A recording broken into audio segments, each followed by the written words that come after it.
Amigos, ¿cómo están? Bienvenidos a Radio Uruguay, bienvenidos a La Máquina de Pensar. Gracias por estar aquí, 19:02, amigos. Hace un frío impresionante en la ciudad de Montevideo, por lo menos aquí en la ciudad vieja, con Mati Rodríguez. Ahí, ¿cómo le va, Mati? Anda bien en control de emisiones de La Máquina de Pensar. Caro de Cuadro en la producción, amigos. Realmente hace frío y ha llovido todo el día. Pero bueno, siempre que llovió paró, dice el viejo refrán. Y vamos a confiar en él y vamos a decirle que hoy vamos a estar hablando íntegramente todo el programa de cine. Va a haber dos invitados. Al final vamos a tener, tal como lo anunciábamos ayer, a Wilmar Umpierres, El vuelo del cuervo, hablando de un documental muy interesante, un documental brasileño disponible en Netflix que se llama Al filo de la democracia y que es altamente recomendable. Pero ahora vamos a darle la bienvenida a Guillermo Reimann, que es el autor de Cine de Planchada, 10 años de cine en el penal de Libertad. ¿Cómo andás, Guillermo? ¿Andás bien? Bien, Pablo, muchas gracias por la invitación. A pesar del frío, está bueno estar acá. Sí, bueno, están acostumbrados a estar... Guillermo Reimann es canario, sos canario. Sí, viví muy poco en el lugar de origen, en la zona de Canelones, allá por la zona de Atlántida, Las Toscas. Me vine de chico para Montevideo. Ajá, o sea, sos montevideano. Sí, ¿no? montevideano, sí. Sí. Y acá dice que en el año 68 fue el año decisivo en tu vida. Bueno, caíste preso, ¿no? Caí preso en el 72, El ya 72. con otro nivel de militancia, ya más integrado a lo que era en aquel momento todo el movimiento Tupamaro y todo eso. Había empezado la militancia estudiantil en el 68. Claro. Y Cine de Planchada nos trae una novedad que para muchos es una novedad, para otros no, porque que lo hablamos ahora fuera de micrófonos, digamos, toda la vida en el penal de Libertad fue un universo complejo, muy variado, y se han hecho relatos. Y esos relatos han ido contribuyendo, se van ¿no? como pinceladas de un gran cuadro, y han hecho un cuadro más o menos aproximado de lo que fue el penal de Libertad. Pero después descubrimos que ese cuadro hasta por ahí nomás daba, ¿no? Porque aparecen cosas como esta, que en el penal de Libertad había cine semanal, un cine semanal, donde a lo largo de 10 años se vieron un nivel de programación de películas clásicas impresionante, ¿no? O sea, para que se haga una idea, por lo menos para compararlo con algo, mi comparación es, hay que pensar en Cinemateca Uruguaya, yendo alguien una vez por semana a Cinemateca Uruguaya. Ponele, Sí, claro. Ponele. Claro, ¿Cómo es un dato poco conocido, claro, Uh-huh. porque siempre se habla de otros aspectos de la vida carcelaria, ¿no? El cine en el penal de Libertad comenzó en abril de 1973 y se extendió hasta febrero de 1983. El cine se gesta cuando se está organizando la vida carcelaria. Recién se está llenando el penal de Libertad. El penal ya estaba lleno porque se llenó rápidamente. Sí. A fines del 72 ya estaba lleno. Uh-huh. Y había que darle forma, organización y darle una fisonomía de cárcel. Aquello no era un cuartel de donde veníamos, donde te tiraban para arriba y para abajo, los boleos. No, aquello era una cárcel, entonces tenía que funcionar con cierto reglamento, con cierto orden, ¿no? Por lo menos con cierto. Pero ahí había que, por ejemplo, organizar una cantina, claro, por ejemplo. Entonces hay comisiones de distintos. Comisiones que se van organizando, la cantina, la biblioteca, el deporte, cuando empieza a haber recreos y se habilitan algunas canchas de deporte, bueno, empezamos a hacer deporte. Y esas comisiones eran de presos, y entonces hay una comisión de cine. Claro, claro. Sí, también había que cocinar, había que hacer una panadería, había que pelar la verdura, había que lavar los tachos que se usaban en la cocina, había que limpiar una carpintería. Una carpintería, una herrería, una bloquera, se hacían en fin, muchos laburos de mayor o menor entidad, pero que había que irlos hablando y conversando con las autoridades, ¿viste? Entonces era como una cosa, bueno, sí, y en ese marco de ese inicio, de esa perfilando ese penal que se iba construyendo, es que algunos compañeros le plantean a los mandos del momento, de fines del 72, principios del 73, ¿y por qué no dar cine? Y bueno, quedaron sorprendidos por lo que cuentan. Yo no estuve, no participé de esas conversaciones, pero como que no lo descartaron. ¿Y quiénes estaban ahí en esa comisión, por ejemplo? Y entre los fundadores, de los compañeros de Zibol, sí. fundamentalmente yo el que más tengo presente. Yo no sé las conversaciones iniciales propiamente dichas, quiénes participaron, pero sé que los que agarraron la maquinita, el proyector por primera vez, fueron el tallarín Héctor Spinelli,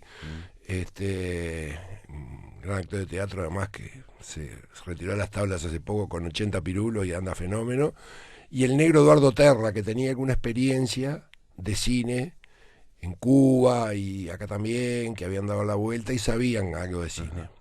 Entonces, cuando aprueban la experiencia de probar, todo se probaba y si funcionaba, funcionaba. Claro.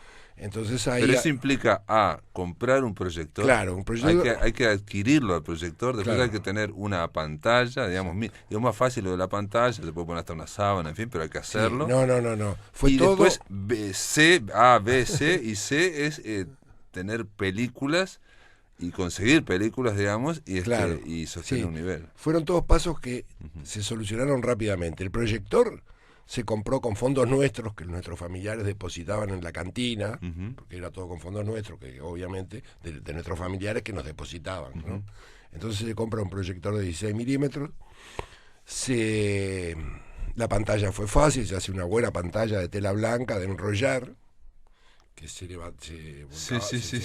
roscaba por las noches en la planchada del primer piso, que era el único lugar apropiado para ver cine. ¿Por qué era? Porque era más liso, digamos. Se llama cine de planchada, porque es el único piso, el primero, el que tiene un patio interno entero. Los demás son patios como que dan hacia el pozo. Como si fuera un pozo de aire, claro. Imagínate una casa antigua con ventillo, una cosa así, que bueno, abajo está la planchada. Perfecto. Y es un gran espacio, una gran superficie donde se pueden hacer muchas cosas, entre ellas ver cine. Claro, hacía deporte, por ejemplo. No, deporte ahí no, adentro no, pero a veces el recreo se hacía ahí si las condiciones climáticas eran muy jodidas. Y el famoso trille se quedaban caminando. A veces era adentro, a veces era afuera también el trille. El trille podía ser en una calle.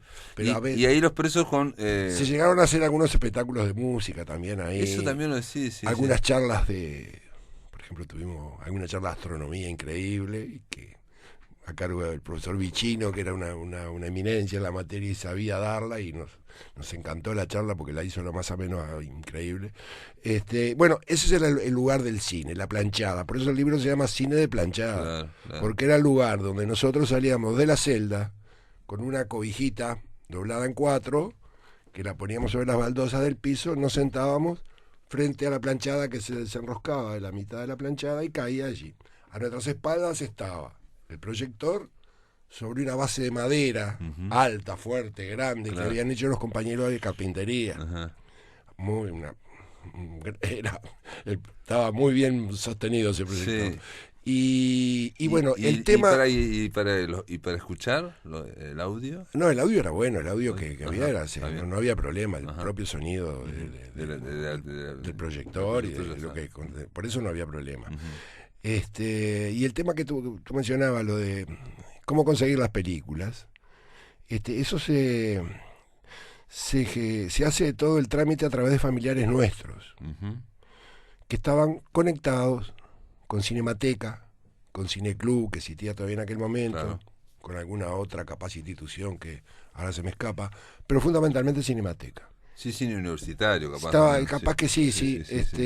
Pero acá dice, por ejemplo, otras distribuidoras irían sumando en el correr de tiempo. Se fueron, ahí va. Y dice embajadas incluso de la Alemania Federal, de Canadá, Vicar, Saudec y Uruguay Films de Canadá. Y dice, un oficial se encargaba de pagar semanalmente las películas escogidas, traerlas y devolverlas. Exacto. El que las llevaba y las traía era un oficial. Claro, era un, digamos, claro, con la plata nuestra. Era un militar que iba alquilaba las películas.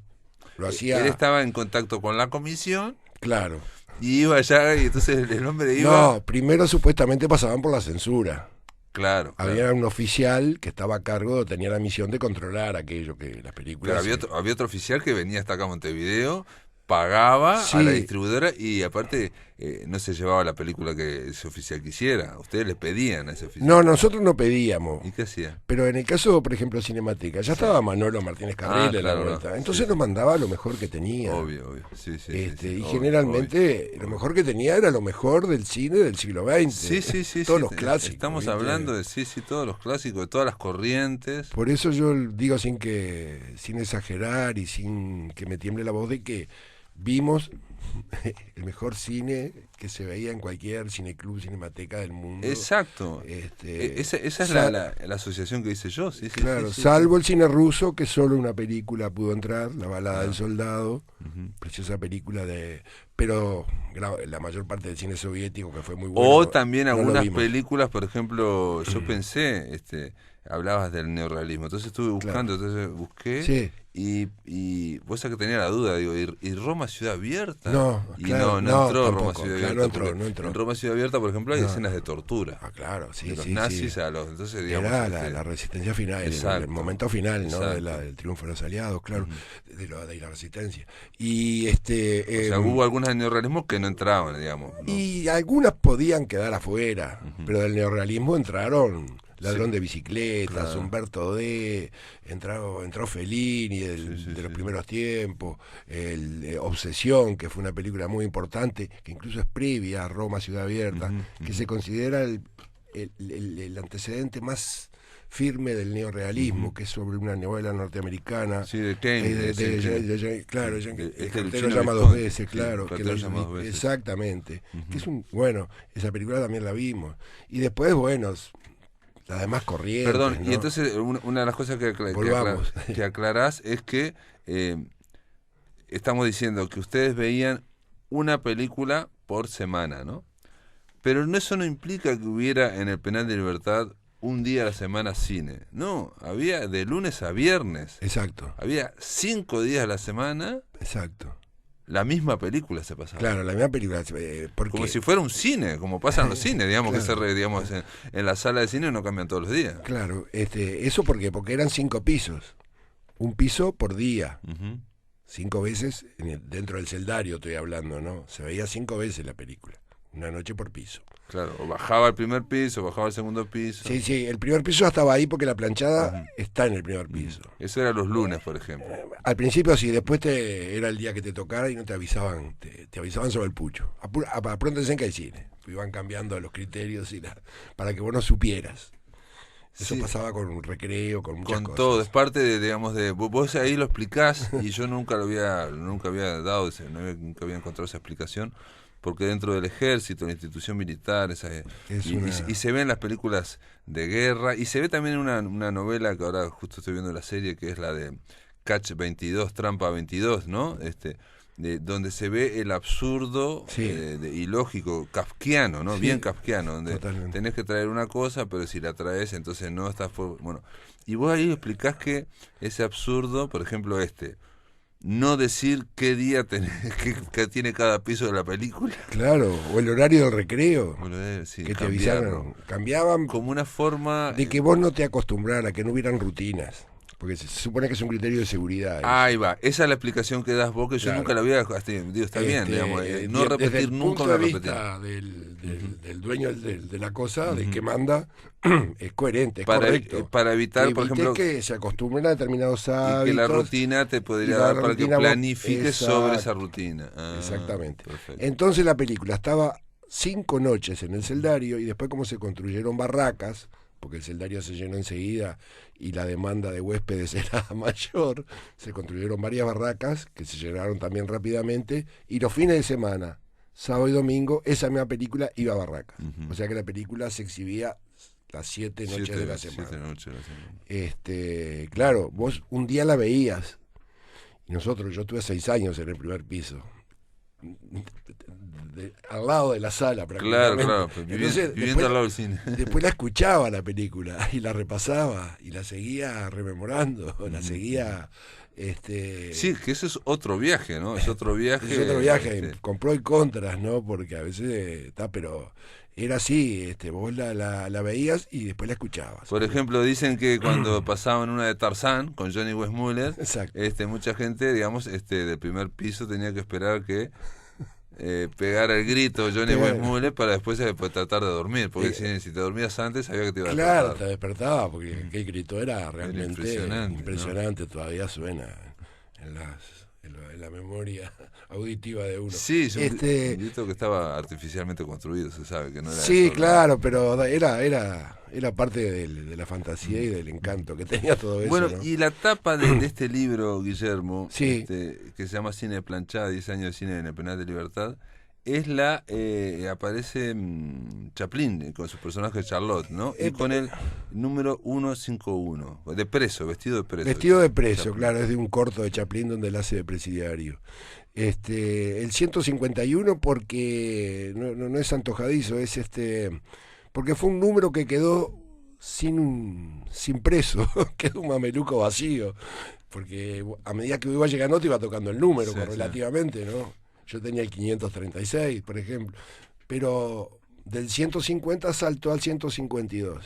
El 151 no se lo adjudicaron a nadie. Después me enteré que ese compañero iba a venir. Ajá. Y después estuvo enfermo en el hospital militar y del hospital lo llevaron a otro lado y lo largaron, una cosa así. O sea que nunca llegó al penal. Entonces no existía en el penal el preso 151. Por eso se lo pusimos. Y además como Chaplin, ahí yo lo digo, fue nuestro héroe de pantalla, porque vimos todo Chaplin, maravilloso, ¿no? Prácticamente casi todos los largometrajes de él, salvo El Gran Dictador, por razones obvias. Claro, que no se puede, este Gran Dictador no se podía ver. Claro, porque ya era un exceso. Por suerte no lo vimos, porque si no capaz que se terminaba el cine, ¿sí? Es increíble, ¿no? Sí. Pero vimos hasta de Monsieur Verdoux, que es del periodo parlante de Chaplin, ¿no? Y todas las demás, por supuesto, Tiempo Moderno, El Pibe, El Circo, Candileja, la Quimera del Oro, bueno, todo. Entonces...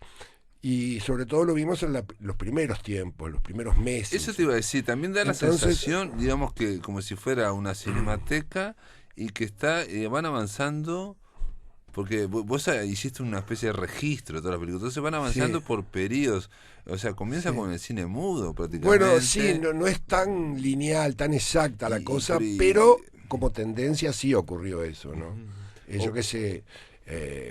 también pasó lo siguiente, ¿no? Que el periodo, florecimiento del cine de arte, fueron los primeros años, 4, 5 años, ¿no? Después los otros restantes, o sea, la otra mitad de los otros 5 años de cine, ahí la elección de las películas pasó a estar totalmente en manos de los militares. O sea que la comisión ya no pudo decidir. No, claro, es decir, antes los familiares intervenían y bueno, después los milicos dijeron, no, ahora vamos a elegir nosotros. Ellos eligieron la distribuidora, los lugares donde conseguir películas, traer, siempre con la plata nuestra, ¿no? Eso estaba fuera de discusión.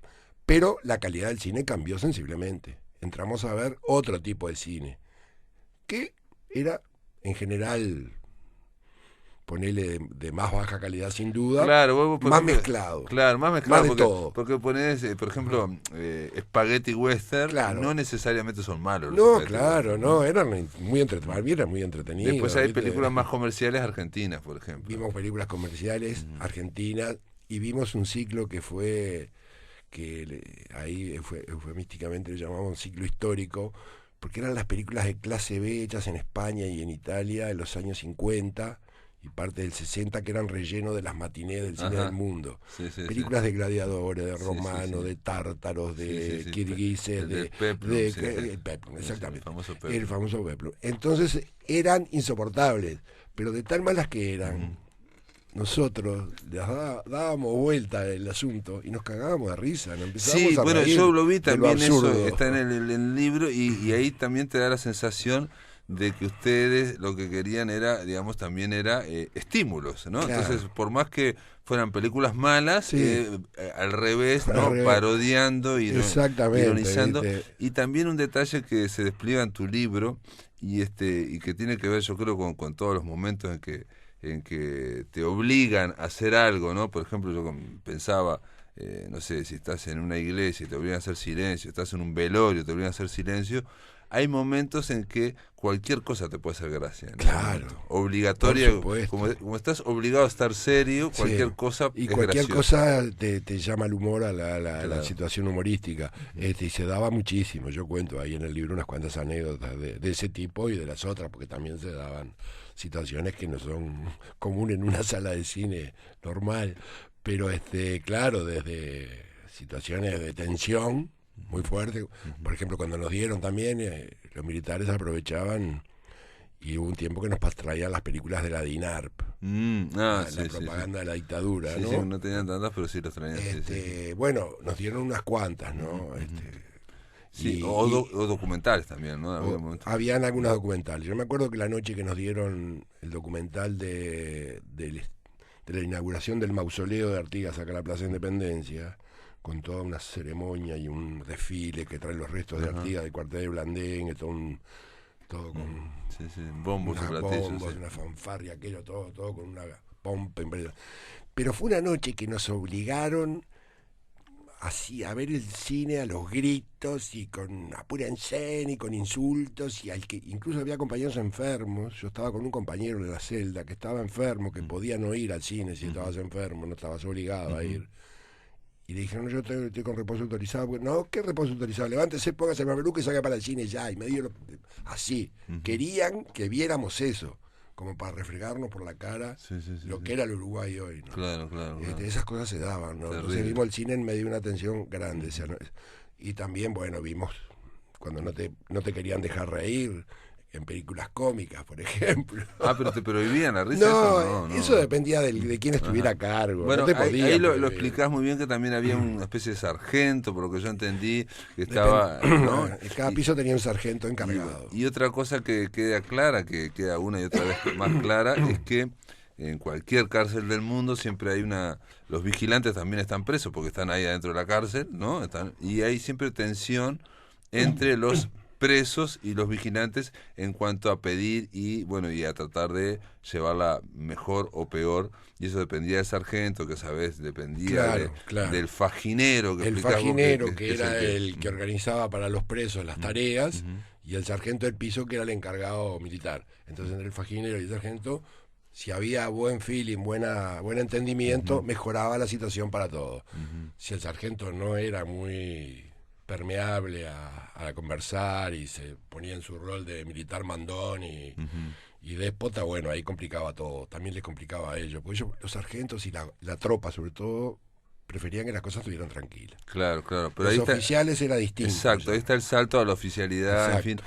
Pero lo que me interesaba, porque eso es algo que también lo había escuchado una vez en una conferencia, yo te digo, una charla que hizo Miguel Ángel Olivera, el Cristo Olivera, que decía como que, él decía más o menos, que toda tarea de preso es exigir, ¿no? De demandar, Exigir, ¿no? pedir Exigir, más. no pedir más, siempre pedir más. siempre Y más. ellos, digamos, de dar menos, ¿no? Esa era la... Y en esa tranza, digamos, era Exacto. constante y continua, ¿no? Permanente. Y en las películas se ve mucho más claramente porque esto que estás contando, ¿no? Exacto, Digamos, claro, que, exacto.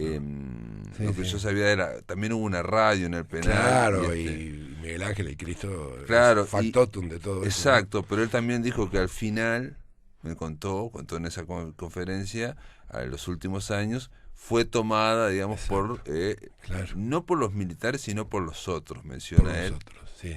que Claro. eran presos que estaban, digamos, no estaban Exactamente, alineados. que no estaban dentro del colectivo Exacto. o que preferían mantenerse fuera del colectivo, hacer conducta, entre comillas, Por eso. quedar bien ante los militares y gozar de algún privilegio que nunca tuvieron. Exacto. O rara vez lo tuvieron. Bueno, pero había, No, digamos, había había también, un por grupo supuesto. Sí, que, sí. digamos, que por ejemplo en el caso de Miguel Ángel Olivera, que contaba que se lo dieron a ellos la Sí, radio, sí, tipo 2 años, me acuerdo, Sí, 1 año sí, y medio, 2 sí, años, sí. no fue mucho porque después la rompieron la radio. Claro. Y ellos pasaban música más comercial. Sí, no sabés cumbia, en fin. cómo decayó el nivel de la programación Claro. de esa radio, la lata que le llamábamos, ¿no? Claro, En claro. la jerga. Y en el caso del cine, vos cuando- decís que era directo de los oficiales, no hubo ahí mediación, digamos, de otro grupo, por llamarte No, algo, no, no, presos. del lado de los presos no. Eso corría por cuenta de los de los oficiales, de de Perfecto. turno, porque cambiaban las autoridades. Y ¿no? contás, por ejemplo, digo,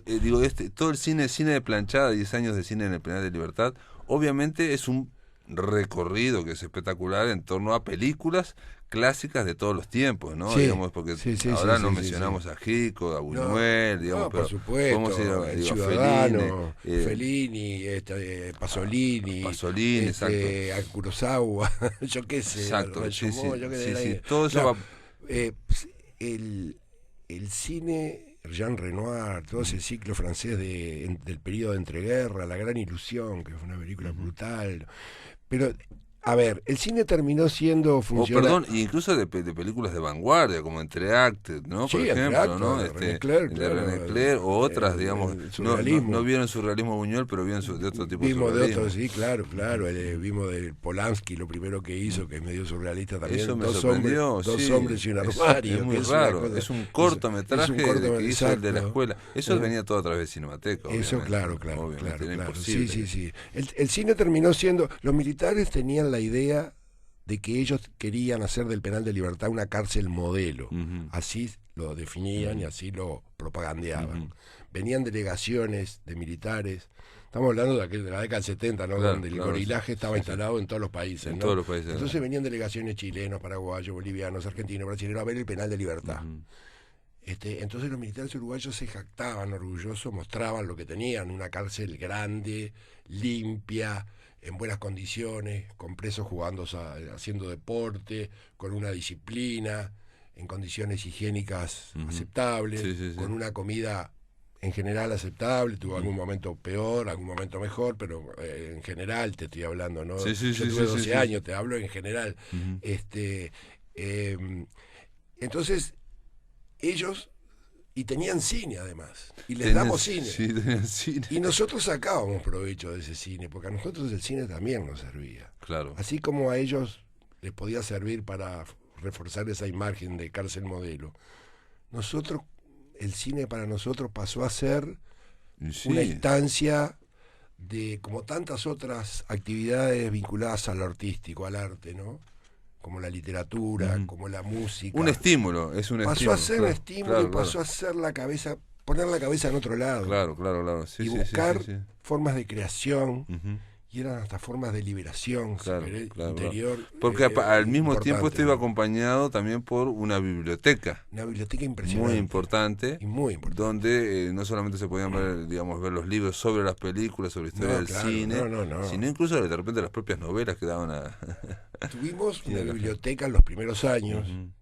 que estaba todo, porque la censura prácticamente no daba pie en bola con nada. Al principio Claro. dejaban entrar de todo. Es lo que vos decís también del cine, también si no se conoce, vos no podés censurar. Claro, nunca es suficiente ninguna censura. Claro. Siempre se les escapa. Siempre por le acá o por falta allá, información, conocimiento. Bueno, la biblioteca, por allá por el 74, 75, 76, fue cerrada a instancias del mayor Arquímedes Maciel, que fue un hombre que marcó un antes y un después, jefe del Celdario, hizo una depuración a fondo de la biblioteca. Entonces ahí perdimos obras valiosísimas. Y fue requisada, censura requisa y fogatas de fuego. Sí. Vos decís, por ejemplo, dolían, que ¿viste? Dolían nada menos bárbaro. que increíblemente En busca del tiempo perdido. Proust fue requisado solamente porque cita al Capital. Claro, Un sí. par de páginas del Arzu, Capital. no, habían censurado. Un libro de 7 tomos. ¿no? Forlen estuvo censurado, Sí, hasta el propio Borges estuvo censurado, y de repente otros autores que eran desconocidos para ellos y eran mucho más políticos o más de izquierda, Claro. estaban dejaban, campantes, sí. estaban campantes. Es parte de esa cuestión absurda kafkiana también, ¿no? Es parte del también absurdo. de Sí. que- Nunca nos faltó literatura y de la buena, por suerte, Y aún el en lo- cine también. en lo- Y para terminar también, porque Sí. y no solamente hablas de cine, porque también pretexta para ver pequeñas escenas también que pasaron en el Penal de Libertad. Por ejemplo, mencionas a un preso que tenía problemas mentales y que no era un preso político, y que en un momento van a cortar leña y le parte la cabeza de un hachazo al otro preso, ¿no? Sí, fue un episodio de esos. Y mencionó que había sido por mandato divino, en fin. Exacto. Sí, fue uno de esos hechos impactantes, esos que te paralizaban, ¿no? Porque, claro, está a la mano, en la dirección del penal de libertad había un psiquiatra y un psicólogo que participaban en los lineamientos que había que darle a los militares para llevar adelante, ¿no? Este preso que tenía problemas psiquiátricos, que era muy joven, que había caído, que venía de Colombia, sí, venía de una infancia, de una vida muy castigada, marginado, pero era un preso común. Había sido, se había criado en el ambiente, o sea, era un preso político. Ahí estaba como preso político. Y el oso ahí no habían presos comunes. No había. Esa es la pregunta que quería hacer. Claro, habían algunos que tenían algún pasado de preso común. Sí. Arión, por ejemplo, un tal Arión también era lo mismo. Tenía. Y el oso que... El oso era otro preso político que había llegado con muy mala fama. Había llegado de Punta Carreta y era del MLN, por ejemplo. Estaba vinculado al MLN, si yo no sé, de Colombia también. Entonces, al oso no era bien visto por el colectivo.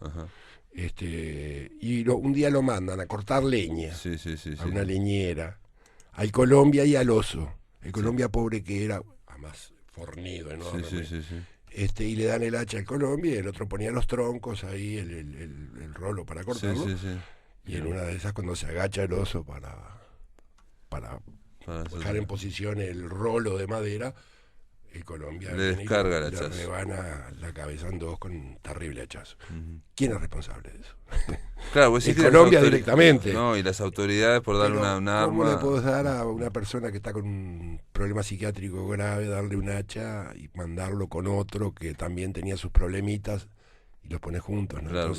Entonces estaba el mandato ese divino, pero hay una responsabilidad más de fondo, ¿viste? Que una irresponsabilidad total. Yo lo comento simplemente para que sepan que en Cine de Planchada, si bien hay un gran viaje a través del cine, que es un cine universal de clásicos, también hay pequeñas, digamos, como viñetas de lo que era la vida en la cárcel y que, bueno, algunas son claroscuras, algunas son muy festivas y otras son como estas, ¿no? Por supuesto, porque ¿sabes lo que pasa, Pablo? Que la cárcel, más allá de todos los rigores y que lo subo y que fue fuerte, sobre todo el encierro era el enemigo principal que había que combatir. Pero en la cárcel uno vivía. Claro. Entonces sentía, se emocionaba, tenía momentos de bajón, tenía momentos de alegría, de risa con los compañeros. Vos vivías. Exacto. Entonces yo lo que trato de rescatar es esa dimensión humana de la cárcel y de los presos. Y bueno, por eso es que recurro a determinadas situaciones justamente para ilustrar y para transmitir eso que fue, esa es mi experiencia personal. Yo no cuento mi viaje personal en eso, claro. Pero es lo que yo digo, en ese gran cuadro que fue, digamos, vas agregando otras pinceladas, otros matices. Y el cine, y discúlpame que esto no lo dijimos, el cine lo agarro como hilo conductor porque yo llevé el registro de todas y cada una de las películas que veía. Exacto, y saqué apuntes y los pude conservar de distinta manera, todos esos apuntes. Gracias a que hubo varios que iban haciendo copias. Claro, que me ayudaban. Porque cuando vos estabas sancionado, cosa que pasaba con frecuencia, vos no ibas al cine. Entonces, el que iba por vos y estaba... y mantener las copias, que no se vayan. Y la tuve que rehacer, todas esas copias, achicar la letra, pasarlo, llevarlo. Fue todo un laburo bien de preso. Sí, laburo de preso que me lo mostraste ahora. Te lo mostré, tengo los papeles ahí, por suerte los pude conservar. Y me fueron muy útiles para hacer este libro. Manuel Rodríguez fue fundamental porque fue el que sacó los papeles por mí, el araña. Le mando un abrazo a él. Guillermo Reyman, gracias por estar en La Máquina de Pensar. Muchas gracias a ti. Se agotó el libro, ya me dijiste. El libro se agotó en 2 meses y poco, estamos atrás de la segunda edición. Perfecto. Antítesis editorial. Perfecto. Gracias también a la editorial y bueno, un gusto que se haya notado y también tengo que satisfacer a los que no lo pudieron tener y lo quieren tener, por eso me gustaría que la segunda edición saliera adelante. Pablo, vamos a mandarle un abrazo a Carlito Callabé y a Carola, que nos están escuchando, allá en Paysandú, que nos invitaron a la Feria del Libro, donde fuimos con este libro, y vos fuiste con el tuyo y lo pasamos muy bien. Muy bien. Gente divina, Carlos Callabé y Carola, les mando un abrazo y gracias por estar acá en La Máquina. No, gracias a vos. Esto quiere decir que el vuelo del cuervo vuelve a iniciarse aquí en La Máquina de Pensar, la columna de cine de Wilmar Umpierre. ¿Cómo andás, Wilmar? ¿Andás bien? ¿Cómo anda, viejo? Bien, bien, gracias por la invitación, como siempre, y bueno, acá andamos. Hoy va a ser un bloque corto, desgraciadamente, pero vamos a hablar de una película que yo ya la adelanté ayer, hoy, un documental que se llama Al filo de la democracia. ¿Por qué lo eligió? Mirá que los documentales están un poco como que de moda en los últimos tiempos. Sigue siendo un gran instrumento para expresar ideas o para presentar determinadas problemáticas, y a veces la ficción claro. te tira un poco hacia el margen. Bueno, el documental es una buena salida, es una muy buena alternativa. Y en este caso una película brasileña que habla de un proceso que tuvo prácticamente el núcleo duro del PT como protagonista, el presidente Lula da Silva, lo que fue su encarcelamiento. Primero el impeachment de Dilma Rousseff, el juicio político, y después el proceso de encarcelamiento de Lula da Silva, que se dio a una velocidad increíble. Pero déjame decirte, sobre eso que dijiste de los documentales, yo estoy de acuerdo, pero a veces, viste que hay, o por lo menos a mí, digamos, hay cierta, vos decís, un documental, un estereotipo de gente hablando, no sé qué. En este caso, mucha gente hablando y conversando. En este caso lo que hay es unas imágenes brutales, o sea, no parece un documental, parece en un momento House of Cards, parecía, yo digo, esto parece House of Cards, por el lujo que se muestra, por ejemplo, Plan Alto, o cómo es la mansión donde está el presidente de Brasil, cualquier presidente, no es Suárez y Reyes como acá, sino que es un centro en Brasilia. Exacto. Impresionante, estamos hablando de unos niveles de lujo increíbles. Son inadmisibles para nosotros. Y las imágenes, quiero decir, que son muy potentes, no es el típico documental que están hablando, todo se está moviendo y todo unos colores brutales. Ese truco de tratar de envejecer a la imagen, digamos, para darle un tono pretendidamente documental, claro. que es un truco muy muy utilizado, en general de manera bastante fallida. O de cámara fija también, ¿no? De cámara acá medio plano. El tratamiento es muy suntuoso, y lo que se muestra, lo que se está mostrando es el poder donde se cocina el poder real en el Brasil. Se está mostrando eso también se está mostrando el sueño de para América, existe el cambio, no existe el cambio, para el mundo, ¿no? Digamos, la famosa idea de la utopía de la revolución. Exacto. O no la revolución, todo eso se habla porque lo está hablando Lula, lo va conversando. Además, la bandera de Brasil dice orden y progreso ahí en el medio. Y bueno, son dos elementos que los dueños del poder real de Brasil digamos, traccionan todo el tiempo. Hay que tener orden y progreso. Para progresar.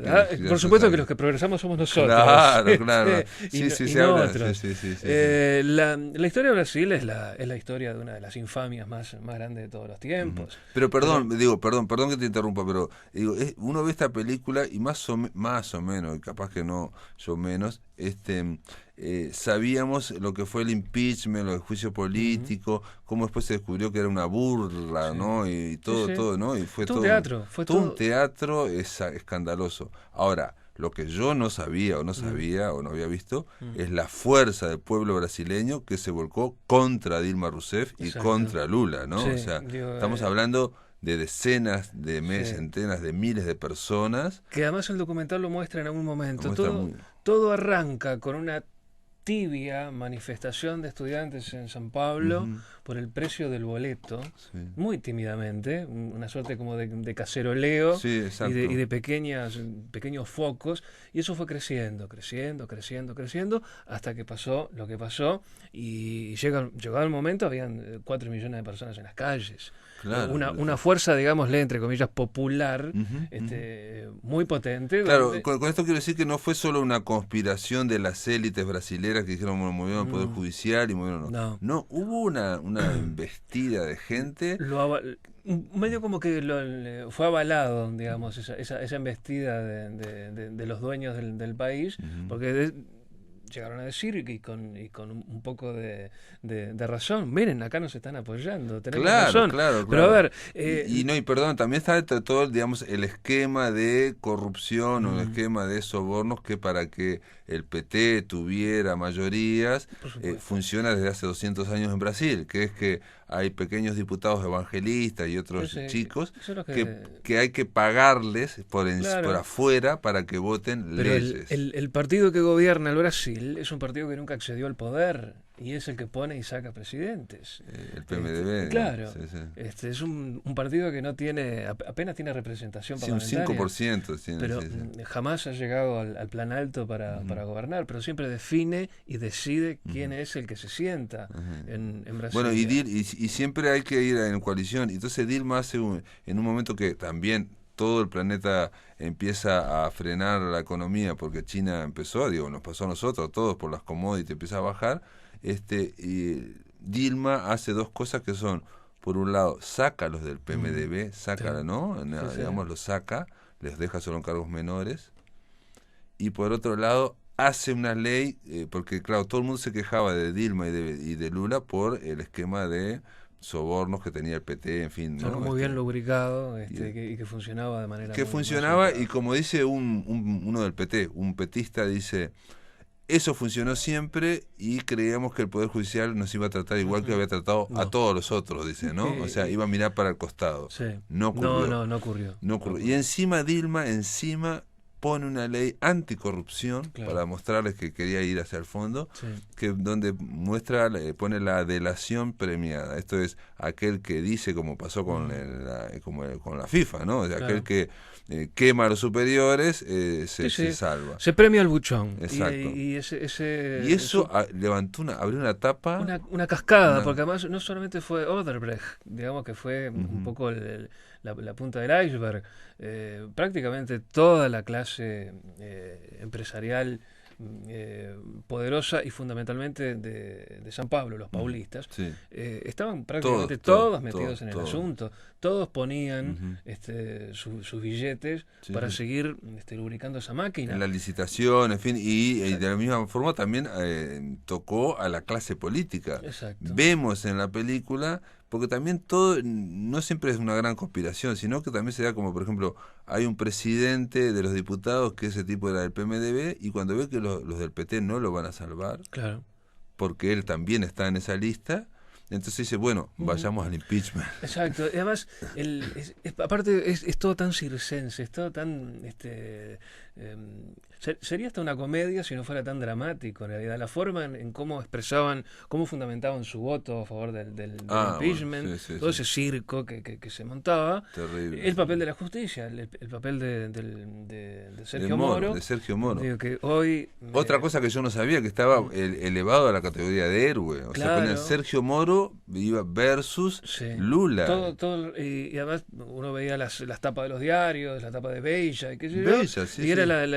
era la cara de Lula y la Sí, cara sí, sí, sí. de El bueno, que era el Moro contra la corrupción, y Lula, sí. que era el de la mismo corrupción. Sergio Moro, que hoy está de licencia porque no ha podido salir del propio embrollo en el cual se metió. Exacto. Y que tiene que ver con la forma muy poco clara en cómo se llevó adelante ese expediente. Que manipuló absolutamente todo para lograr hacer culpar a Lula por un apartamento en el Exacto. cual Un nunca apartamento existió. que en realidad no hay prueba No hay- tangible no. y real de que Lula sea el dueño de eso o algún allegado. Sale un fiscal diciendo que Sí. es lógico que no haya ningún título a favor de Lula, ¿no? Y que eso prueba Y por que lo es de Lula. tanto, Por lo tanto, eso prueba que es de Lula. Como no tengo documentación que pruebe tu inocencia, por lo tanto sos culpable. Sí, Es por lo cual no te increíble. pertenece. De todas formas, el documental está hecho por Petra Costa, que ella narra como Sí, subjetivamente. Como es su nieta familia. de uno de los constructores importantes de la década hasta la década del 90. Ujú. Fue un hombre importante en la construcción de Brasilia incluso. O sea, su familia o parte de la familia Era golpista, era golpista. estaba a favor del golpe, que duró. También es otra cosa que yo, por lo menos, nos olvidamos siempre, que los militares acá en el West tuvieron 11 años, en Argentina tuvieron 6 o 7, pero en Brasil estuvieron 20. Estuvieron estacionados. 20 así, años. tranquilamente. Entonces, lo que va diciendo Petra Costa, que es esta muchacha, va hablando en primera persona, ¿no? Y Sí, sí. entonces, por ejemplo, una cosa que me llamó mucho la atención, que es el tema que estamos viviendo ahora de las redes sociales, ¿no? De tirar algo y enchastrar a un pueblo.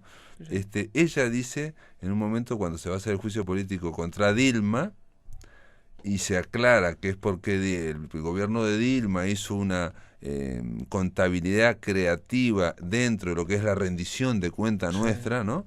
Ella dice, yo casi durante un año pensé que Dilma era culpable, no sabía de qué, ¿no? Claro. Hasta que haciendo el documental se da cuenta que es un detalle microscópico, que es imposible que vos saques a un presidente por un error o una falsificación en una rendición de cuentas. Una cuestión meramente contable. Contable, estamos hablando de contabilidad. No hubo un solo centavo que se haya extraído de ahí, no hubo nada. Y que haya ido a una cuenta en Suiza. Nada. Fuera, Cuando decimos contabilidad quiere decir que un dinero que se trasladaba a nivel estatal a los bancos estaduales, en vez de ponerse en diciembre, se puso en enero para afectar menos el déficit. O sea, una cosa que la hacen los economistas, en fin. Ese dibujo de la economía lo hacen prácticamente todos. Exacto, pero te quiero decir que cuando se habla de juicio político para sacar a un presidente, ya lo hemos visto, tiene que ser como Watergate, o sea, estamos hablando de cosas gigantescas. De hecho, Dilma dice, si no están de acuerdo con mi gobierno, hay que esperar a las elecciones. Claro. Hay un poco hasta de inocencia en Dilma. Sí, Dilma es la más es muy inocente. Sobrecogedor realmente, porque cuesta terrible. creer que, primero que se haya aliado con las serpientes con las cuales se alió en su momento. Aquel famoso abrazo de las víboras, ¿no? Sí, de las culebras, pero en ella no se dio cuenta o lo subestimó. Yo creo que lo subestimó. Ella me parece que sabía que de dónde se estaba metiendo. Pero, no, ya sé que sabían pero no lo subestimaron la fuerza que tenía. No lo dimensionó, da la impresión. Claro. Y en definitiva lo que... Y comete, digo, otra cosa que la película hay que aclarar, este documental, no es pro Lula, no es pro PT, aunque obviamente dicen todo el enchastre que le hicieron, ¿no? Hay un fragmento que para mí falla no, digamos, pero la realidad es caleidoscópica. En el caso de Dilma, ella podría haber llamado elecciones antes del impeachment, pero ni se le pasó por la cabeza porque dice, estoy totalmente inocente y tiene que primar la verdad. No se le pasó jamás por la cabeza de que podía ocurrir eso. Es la vieja batalla de ese país gigantesco que uno a veces lo mira con una mirada muy provinciana, claro. Y bueno, somos un pequeño enclave. Hasta mediados del siglo XIX Brasil andaba tirando tiros acá y éramos sin platina, y en el siglo XX coquetearon con la idea también, o sea que no extraña con un país con esas dimensiones, digamos. Ahora, cuando Glover Rocha hizo en su momento Dios y el Diablo en la Tierra del Sol, estaba pintando una realidad increíble, que es un poco esta realidad también. Poco ha cambiado. Cuando yo dije House of Cards, porque realmente también hay que aclarar Lula, y ahí se ve también un fenómeno que es el fenómeno latinoamericano del caudillismo, ¿no? Del caudillo, ¿no? O sea, Lula es un gran caudillo, el tipo desde hace... es decir, él creó desde el sindicato, creó un partido, ¿no? Exacto. Y entonces, ¿qué ocurre? Cuando lo van a llevar, están todos resistiendo, y él en el discurso que da en el último antes de ir a prisión. Es tremendo las imágenes que hay de la noche previa de Lula durmiendo ahí en la sede del sindicato, terrible, probándose el saco con el cual va a salir al otro día, donde va a ser, él sabe que va digamos a abrir las puertas del infierno, va a la prisión, eso lo tiene muy claro, pero el hombre que sacó a casi 7 millones de brasileños de la pobreza más absoluta, que los puso en el mapa, que les dio derechos, que les dio una vida medianamente digna, bueno, ese hombre está pagando los pecados. Y creo que la película lo muestra. Llegó a tocar muy levemente los grandes poderes que traccionan, poderes económicos, ¿no? y políticos. Los tocó, pero apenitas nada más, y ya eso bastó para generar un... Claro, un lo estaban cataclismo. esperando, porque hay que decir que Lula cuando se retira como presidente, se retira con el 87% de aprobación, ¿no? Estamos hablando que desde el punto de vista democrático. Ahora, yo creo que a todos estos países, no a Uruguay quizás, ¿no? Democracia no solamente es gobierno mayoría y respeto a la minoría, sino también que es respeto a a las reglas del juego, que es la Constitución. Y ahí, obviamente, bueno, la derecha, claramente en Brasil, hizo cualquier cosa, ¿no? Pero él, cuando está diciendo de resistirse a una orden del juez, es terrible, pero aunque el juez sea como era Moro, que después se mostró lo que era, digamos, no puede resistirlo, digamos, y de hecho no pudo resistirlo. Y él ahí hace un pequeño análisis, dice, todo lo que hicieron contra Dilma no me iban a dejar a mí ir a las elecciones. Y sin embargo, él no tuvo la capacidad de decir 3 meses antes, este es mi sucesor, ¿no? Y tiene que conocerlo, digamos. Acá, digo esto nada más, en el Frente Amplio que se decía que Graciela Villar no es muy conocida y faltan 3 meses en las elecciones y somos 2 millones de personas. Y Lula, a 15 días de las elecciones, tuvo que designar a un sucesor porque estaba preso y hacerlo conocer en 180 millones. Era imposible ganar. Es imposible. Es humanamente imposible. Es en la vida práctica es absolutamente imposible. Cuando vean la película, presten atención al momento en el tratamiento que se hace a ese escándalo que se armó con el audio famoso de Dilma y Lula, hablando de darle un estatus de ministro a él para protegerlo, para blindarlo y que no lo pudiera tocar la justicia. La forma en cómo se programó esa campaña, digamos, en cómo los grandes medios se alinearon para... Y el juez para machacar a alguien que filtró, digamos. La justicia le filtra a los grandes medios un pedacito de audio que era de absoluta conveniencia y eso se convirtió en la gran prueba, en definitiva. Es tremendo. Y a partir de ahí una gran campaña mediática en las redes sociales y lo incendiaron directamente y bueno, así está. Y después, digo, también lo muestra la película a Bolsonaro, pero eso no podemos contarlo. Tienen que ver la película que está en Netflix, Al filo de la democracia. Wilmar Umpierres, gracias por estar en La Máquina de Pensar. A vos, como siempre. Amigos, se terminó La Máquina. Nada, el lunes continuamos aquí en Radio Uruguay. Que lo pasen muy, pero muy bien.